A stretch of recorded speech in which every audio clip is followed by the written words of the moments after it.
అడిగేది మీరు అర్థం చేయట్లా. Adoption and absorption of technological developments on the electoral rolls, election process and procedure viewable, watchable and verifiable అనే ఆ ఓటుకి మన కాన్స్టిట్యూషన్ లో రాసుకున్నాం. ఆ దేవుడు డాక్టర్ బాబా సాహెబ్ అంబేద్కర్ రాసిన దాంట్లో పెట్టారు. ఏమన్నారు? వ్యూయబుల్, వాచబుల్, వెరిఫైయబుల్. ఎక్కడ అవుతుంది అది? మీ ఓటు మీకు వేసారన్న మీరు కౌంట్ అయిందని గ్యారంటీ మీకుందా? మీరు వేసిన కౌంట్ ఏ పార్టీకి వేసారో ఆ పార్టీకి మీకు కౌంట్ వేసారని ఏమో తెలీదు. రకరకాల కోర్టుల్లో కేసులు చూస్తుంటే ఎలా ఉంటుందో తెలుసా మీకు? సార్ మాకు ఇన్ని కేసులు లేవు. మీరు మహారాష్ట్రలో ఎలక్షన్ జరిగితే వాడు ఏమని చెప్పాడు? సార్ మొత్తం ఓటర్ లిస్ట్ ఉన్నది 1280, వీళ్ళకి 970 వచ్చినాయి. వచ్చి 970 ఒక పార్టీకి వచ్చినాయి. అన్ని పార్టీలు కౌంట్ చేస్తే 1600 వచ్చినాయి. ఉన్నాయి 1280. అది 1600 ఎలా పోలైపోయినాయి?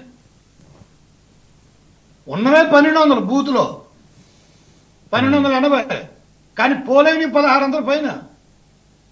సో ఇవన్నీ సర్లే. ఇప్పుడు ఆ సర్రని ఎందుకు పెట్టుకున్నాం? అందులో రివ్యూ అవ్వాలి, ఇంటింటికి చెయ్యాలి. అది correct procedure is absolutely correct. కానీ ఆ మెకానిజం చేసే ఎలక్షన్ కమిషన్ మస్ట్ బి, ఆ ఎలక్షన్ కమిషన్ మస్ట్ బి. అదేంటంటే ఇండియా 140 కోట్ల మంది, 5 యూరోపులు. మీరు 5 ఎలక్షన్ కమిషన్లు అక్రాస్ ది సౌత్, సెంట్రల్ మొత్తం అన్ని చోట్ల పెట్టండి. అన్ని చోట్ల పెట్టి కంటిన్యూస్ గా ట్రై చేయండి. అదే అసలు reforms, structural reforms and strengthening of the election commission is must. దిక్కుమాలని సిబిఐ యాక్ట్ కూడా సరిగ్గా చేసుకోలేకపోయాం. Delhi police special police act అంట, దాన్నే మనం చేసుకోలేకపోయాం. ఒక ఇన్వెస్టిగేషన్ ఏజెన్సీకి ఒక యాక్ట్ పెట్టుకోలేకపోయాం. కాదని చెప్పానండి. ఇప్పుడు ఎవరు చేశారో అని కదా. ఆ కాంగ్రెస్ పార్టీ, దిక్కుమాలి కాంగ్రెస్ పార్టీ వాళ్ళు ఏంటంటే మొదటి నుంచి ఈ దేశాన్ని ఒక కాన్స్టిట్యూషనల్ గా కాదు, ఓ ఫ్యామిలీ పరంగా నడపాలనుకున్నారు. జలగ వెంగళరావు గారు ఇవాళ ముఖ్యమంత్రి అంటాడు, భవన వెంకటరావు గారు ఇవాళ ముఖ్యమంత్రి అంటాడు. వాళ్ళు ఎవరో కూడా ప్రజలకు తెలియదు. రైట్. అలాంటి పరిపాలన సాగించారు వీళ్ళు. దాని నుంచి బీజేపీ దాకా వచ్చిందంటే అవును, బీజేపీ ట్రై చేస్తాను. ఎంతవరకు ట్రై చేయాలో వాళ్ళు చేస్తారు. వాళ్ళు రెస్పాన్సిబుల్ అంటే ఎవరు రెస్పాన్సిబుల్? తిరిగి ఇంత పెద్ద 140 కోట్ల మంది జనాభా దానికి రాత్రి రెక్టిఫై అయిపోవడం అంటే జరగదు. రాత్రి ఒకే సిమిలర్ పొజిషన్ వస్తుందంటే తెలీదు. ఇందులో ఏదైనా వచ్చిందంటే దానికి బీజేపీ గంట కడతారు. అది అందరికీ తెలిసిన విషయం. అది లేదంటే సైలెంట్ గా మీరు పంచుకోండి, మేము పంచుకుంటాం. నేను ప్రైమ్ మినిస్టర్ చెప్పాడు కదా సభలో, 2 సభలో ఏమన్నాడు? మా దగ్గరికి మీ తెలంగాణ ముఖ్యమంత్రి గారు వచ్చి నాకు కూడా ఇదండి అని అన్నాడని చెప్పాడు ఆయన. అంటే ఏంటి? పార్టీలుగా లేకపోయి ప్రైవేట్ కంపెనీల్లో తయారైపోయాయి. ప్రజలు కాదు ఇక్కడ ఇంపార్టెంట్. ఇవి ప్రజలు కాదు ఇక్కడ ఇంపార్టెంట్. ప్రతి ఓ పార్టీకి మీడియా ఛానల్ పెట్టేసుకోవడం. అసలు ఎలక్షన్ కమిషన్, దిక్కుమాలిన ఎలక్షన్ కమిషన్ కరెక్ట్ గా పనిచేస్తే ఒక్క television channel associated with party ఉండకూడదు.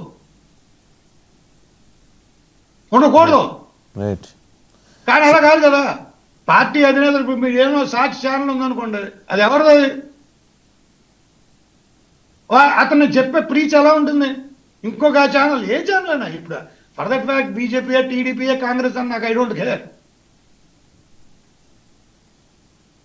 నేను చెప్పేది ఫ్రంట్ గా చెప్పేది ఏంటంటే the streamlining the election and election, it starts with the streamlining the election commission.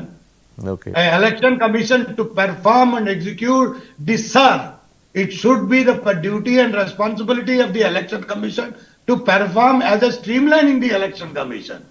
Right. అది దాని అర్థం. అది చేయగలిగే సత్తా, దమ్ము మన దగ్గర ఉందా? అది చేసినారు. ఇప్పుడు డిఎంకే చెప్పారంటే అది డిఎంకే వాళ్ళు అడిగే మాటలు ఏంటంటే పొద్దుగూకులు, ఫ్రిడ్జ్ పంపించాం, ఒక గ్రైండర్ పంపించాం. ఇదే కదా పని. అక్కడ గ్రైండర్లు ఇస్తారు, టెలిఫోన్లు ఇస్తారు, లేదా ఫ్యాన్లు ఇస్తారు, ఓ ఫ్రిడ్జ్ ఇస్తారు. ఇది కదా ఎలక్షన్. మన యూ షుడ్ ఫీల్. మీరే సీనియర్ జర్నలిస్ట్, మీరు చూడండి ఎలక్షన్కి ఇటువంటి ఏమైనా ఉంటాయా? ఇది ఎలక్షన్. ఇది హౌ వీఆర్ ఫీలింగ్ బ్యాడ్. మీరు నార్వే, స్వీడన్ ఏ కంట్రీకి వెళ్ళినా చూడండి ఒకసారి. They are advanced countries. వాళ్ళ వ్యవస్థలు వేరు, వాళ్ళ విధానాలు వేరు. పార్టీ దుకాణం మూసేస్తారండి. ఎలక్షన్ అయిపోయాక పార్టీ దుకాణం మూసేస్తారు. కానీ ఇక్కడ అలా కాదు. అసలు ప్రజలతో సంబంధం ఉండదు. ఇక్కడ దుకాణం ఎప్పుడు అలా వెళ్తానే ఉంటుంది. ఆ ఫ్లాగ్లు కడతానే ఉంటారు. అభివృద్ధి రైట్ శాస్త్రి గారు చేయడం మళ్ళీ వస్తా మీ దగ్గరికి. ఒకసారి కిషోర్ గారి దగ్గరికి వెళ్దాం. కిషోర్ గారు, శాస్త్రి గారు చాలా సీరియస్ అబ్జర్వేషన్స్ చేశారు. ఇన్ఫ్యాక్ట్ వాస్తవాలని, కఠినమైన వాస్తవాలని ఇంకా కఠినంగా చెప్పారు. సో ఎలక్షన్ కమిషన్ రిఫార్మ్స్ అనేవి ముందు ఎలక్షన్ కమిషన్ తోటే స్టార్ట్ అవ్వాలి. ఎప్పుడో రిటైర్ అయిపోయిన బ్యూరోక్రాట్స్ని తీసుకొచ్చేసి అదేదో OLX కంపెనీలాగా నడపడం అనేది కరెక్ట్ కాదనేది శాస్త్రి గారి అబ్జర్వేషన్. మీరేమంటారు? ముందర ఇల్లు శుభ్రం చేసుకొని తర్వాత వేరే వాళ్ళకి శుద్ధులు చెప్పండి అంటున్నారు. ఈ రిఫార్మ్స్ ఇవన్నీ కూడా కంటిన్యూస్ ప్రాసెస్ అండి. ఖచ్చితంగా శాస్త్రి గారు చెప్పినట్టు కూడా ఖచ్చితంగా దాంట్లో కూడా మార్పు రావాలి. చాలా ట్రాన్స్పరెన్సీ బిల్డ్ కావాలి. ఎలక్షన్ కమిషనర్స్ పాయింట్ ఆఫ్ వ్యూలో కూడా ఎవ్రీథింగ్ ఇప్పుడు ఆధార్ కార్డుకు లింక్ చేయడం ఏదో ఉంటాయి కదా, అది ఎగ్జాక్ట్ గా అంటే మొత్తం ఒక శాంక్టిటీ ప్రజలు కూడా నమ్మే స్థితిలో తీసుకొని రావాలి. 100% ఆ దిశగా వెళ్ళాలని మాత్రం నేను కూడా కోరుకుంటున్నాను. సో ఆ ఒక దిశగా అందరూ కూడా వెళ్ళాలా.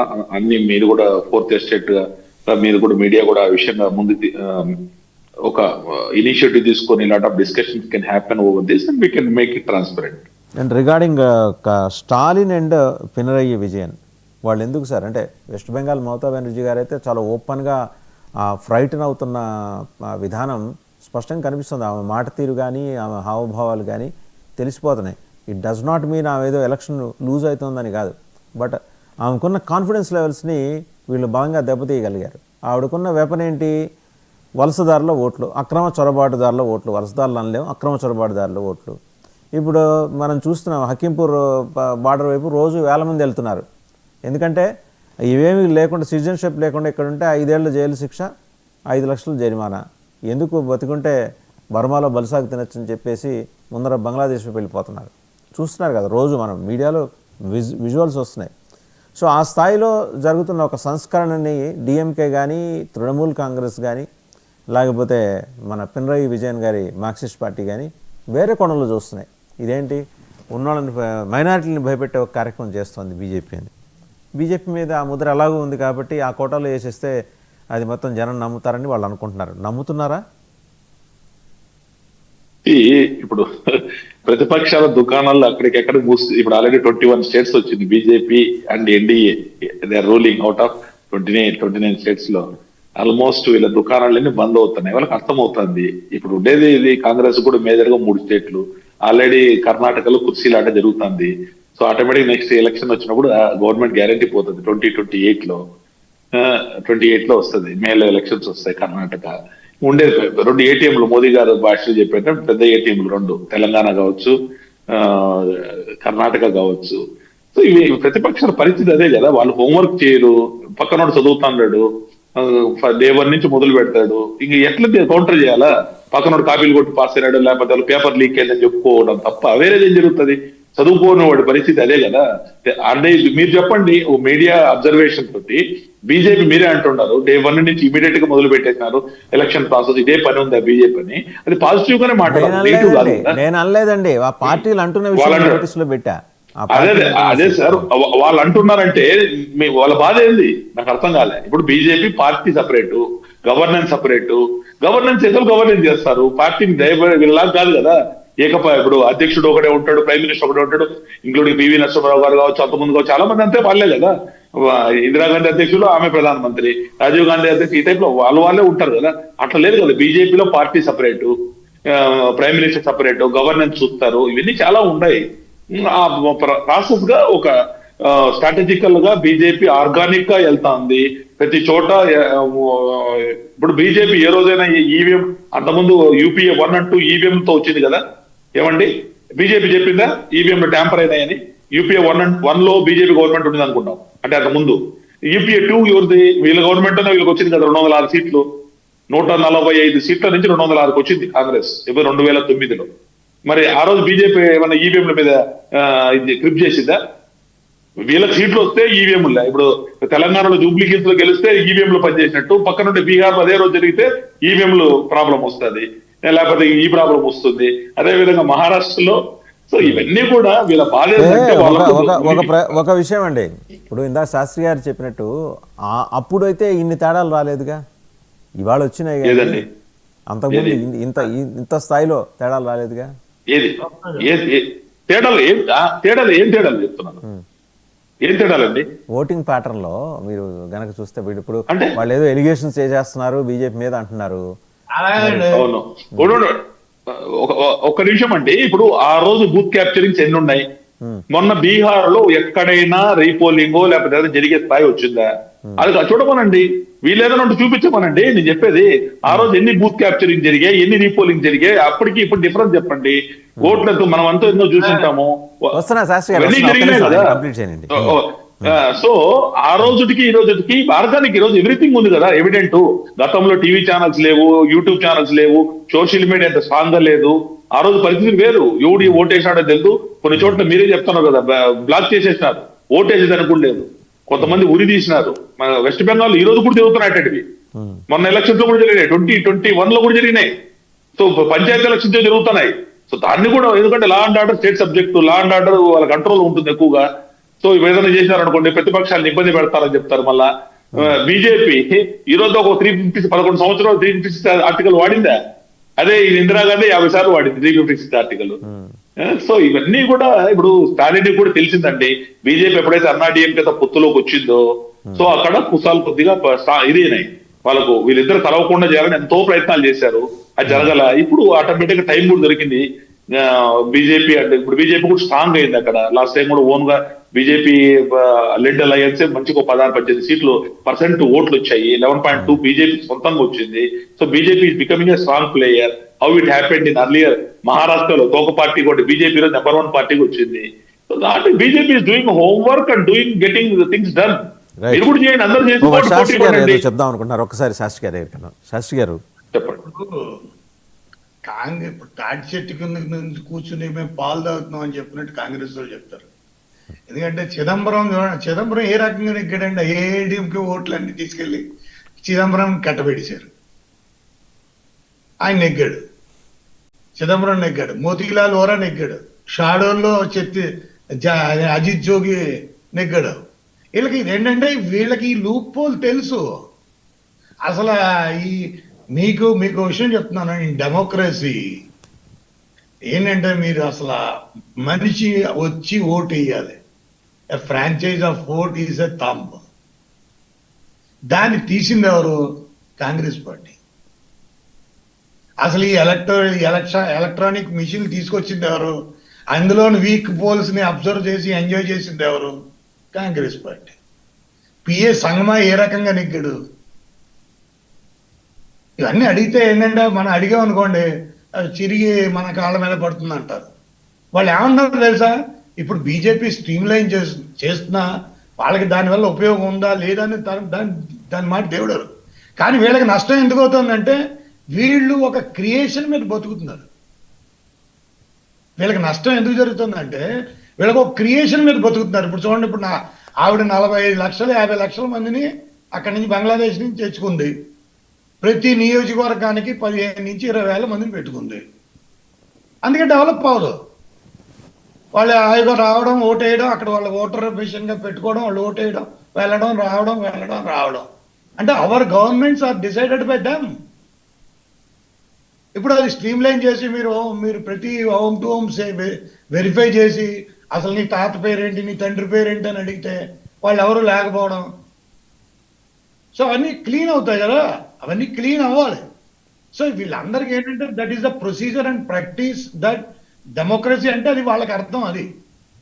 సో అది అటువంటి వాళ్ళని వాళ్ళకి ఇబ్బందిగా ఉందా? వాళ్ళకి ఇబ్బందిగా ఉండకపోతే మీకుంటుందండి. అది మురికి డ్రైన్ పక్కన ఉండే వాళ్ళకే మురికి వాసన వస్తుంది. వీళ్ళందరూ అందులో ఉన్నారు, ఆ మురికిలో ఉన్నారు, అందుకే వాళ్ళకి ఇబ్బంది. అందులో లేరనుకోండి ఎవరు పట్టించుకోడు. ఇప్పుడు ఎవరికి మీకు ఎందుకు ఇబ్బంది వస్తుందంటే బికాజ్ పినరాయి విజయన్ పార్టీకి ఎందుకు వస్తుంది అనుకున్నారు? కేరళలో ఏ రకమైన అది అనుకున్నారు? రాత్రి చంపేస్తారు మిమ్మల్ని. మీరు ఓటు వేయలేదని చెప్పి మీకు అది తెలిస్తే సాయంత్రం వచ్చి మిమ్మల్ని కథం. అక్కడ ఉన్న సిచ్యువేషన్ మీకు తెలియదు. వాళ్ళు అంటే ఆ గడల అలా తయారు చేస్తారు దాన్ని. ఆ ఓటేసారు, మీరు వేసేస్తున్నప్పుడు వాళ్ళు వాచ్ చేస్తారు. మీరు ఎన్ని చెప్పండి ఓటు వాళ్ళే వాచ్ చేస్తారు. ఎంత సెంట్రల్ ఫోర్స్ పెట్టండి వాళ్ళే చేస్తారు. ఎంత లోపరుచుకుని చేస్తారు. అది అంటే ఇదో డెమోక్రసీ కాదు, ఇదో ఎలక్షన్ కాదు. ఇదేంటంటే ఒకటి మీద అచ్చుకుద్దాలి. ఆ అచ్చుకుద్దడానికి దాన్ని ఎలక్షన్ అని పేరు పెట్టుకోవడం దేనికి? ఆ అచ్చుకుద్దడానికి ఎలక్షన్కి సంబంధం లేదు కదా. ఎలక్షన్ జరగాలంటే ఎస్ఆర్ జరగాలి. ఈ సరైన జరగడం అనేది ఏంటంటే డే టు డే ఆ రోల్స్ అన్ని వెరిఫై అవ్వాలి. మీరు అలా అన్నారు తెలంగాణలోను ఆంధ్రాలోను తెలంగాణలోను ఓట్లు ఉన్న వాళ్ళు ఎంతమంది ఉన్నారు చెప్పండి? ఎన్ని లక్షల మంది ఉన్నారు? మన భారతదేశ జనాభా 200 కోట్లు దాటిపోతుంది. మొత్తం ఆ లెక్కన ఆ ఓట్ల లెక్కన మనం ఐడెంటిఫై చేస్తే 300 కోట్లు దాటిపోతుంది. సో శాస్త్రి గారు అయితే ఒకటి మీరు చెప్పిన దాన్ని బట్టి కొంత కలవరం అయితే ఈ 3 రాష్ట్రాల్లో ఉందండి. ఇప్పుడు బంగ్లా నుంచి 40 లక్షలు కలవరం ఉండాలి. ఇటువంటి పార్టీలు మూసేయాలి.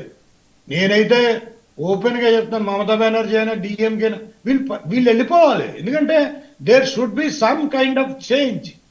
ఆ ప్రజల్లో కూడా డెమోక్రసీకి పొలిటికల్ అవేర్నెస్ అనేది, పొలిటికల్ మెచ్యూరిటీ అనేది మన భారతదేశంలో ఇప్పుడు 1% ఉంది. 1 to 10 లో 1 పాయింట్, 2 పాయింట్లు లేరు కూడా లేవు మనం. 1 to 10 స్కేల్లో డెమోక్రసీ మెచ్యూరిటీలో 1 దగ్గర ఉన్నాం మనం.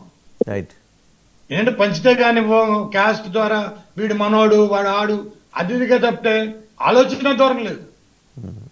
ఇప్పుడు కరోనా వచ్చినప్పుడు మనోడు కాదని ఏమంతా, కరోనా వచ్చినప్పుడు అందరికీ సమానంగా ఇచ్చి వెళ్ళిపోయింది. అది కరోనాని ఏ రకంగా చేశారు ఆ టైప్ ఏంటి ఎలక్షన్ కమిషన్. వీరందరూ ఈక్వల్ కదా, everybody is equal in front of the nation. Equal and franchise of election of vote is a viewable, watchable, verifiable.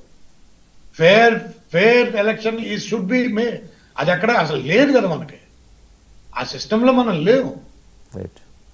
ఫైనల్గా ఒక విషయం చెప్పండి శాస్త్రి గారు, ఈ 3 రాష్ట్రాల్లో ఎంతో కొంత మేరకు రిఫార్మ్స్ ఇంపాక్ట్ ఉంటుందంటారా? నేను జయాపజయాలు వాళ్ళు గెలుస్తారు వీళ్ళు ఓడిపోతారనే దానికి వెళ్తలా, ఎంతో కొంత ఇంపాక్ట్ ఉంటుందంటారా? మీరు అంత బ్లంట్ గా అడగలేకపోతున్నారు. నేను అంత బ్లంట్ గా సమాధానం చెప్పేస్తాను. 100% ఉంటుంది. డిఎంకే గవర్నమెంట్ ఉండదు వెస్ట్ బెంగాల్ లో. వీళ్ళకి ఎందుకంటే వీళ్ళు అంటే అది నేను నేరుగా అడగలేను కదా సార్, మీరు అలాగే జవాబు చెప్తారు. ఎందుకంటే నేను ఏదో పార్టీ చెప్పానని కాదు. ఎందుకంటే మీకు వాళ్ళు చేసుకున్న విధానాలు ఇప్పుడు మీకు మీ అదృష్టం ఏంటంటే తెలంగాణకి ఆంధ్రాకి వేరే దేశం బోర్డర్ లేదు.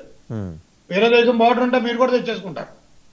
రైట్, థ్యాంక్ యూ శాస్త్రి గారు, thank you very much. Telangana ఓటర్లు ఆంధ్రాలో పెట్టుకుంటున్నారు. Right, thank you doctor Shastri గారు అండ్ అలాగే పెంటపాటి పుల్లారావు గారు యాజ్ వెల్ కిషోర్ గారు, ముగ్గురికి కూడా ధన్యవాదాలు. అంటే ఎస్ఐఆర్ ప్రక్రియ అనేది ఎంత బలంగా పనిచేస్తోంది, శాస్త్రి గారు చాలా కీలకమైన అబ్జర్వేషన్ చేశారు. మీకు కూడా బార్డర్లు ఉంటే మీరు కూడా తెచ్చేసుకుంటారు ఓట్లని. అదృష్టవశాత్తు ఆంధ్రాకి తెలంగాణకి కానీ అలాంటి బార్డర్స్ లేకపోవడం వల్ల ఆ ప్రమాదం ఈ 2 రాష్ట్రాల్లో లేదు. బట్ వేరాజ్ బంగ్లాకి కానీ అస్సాం, వెస్ట్ బెంగాల్కి కానీ అస్సాంకి కానీ ఉంది. సరే, కేరళ తమిళనాడు భిన్నమైన పరిస్థితి.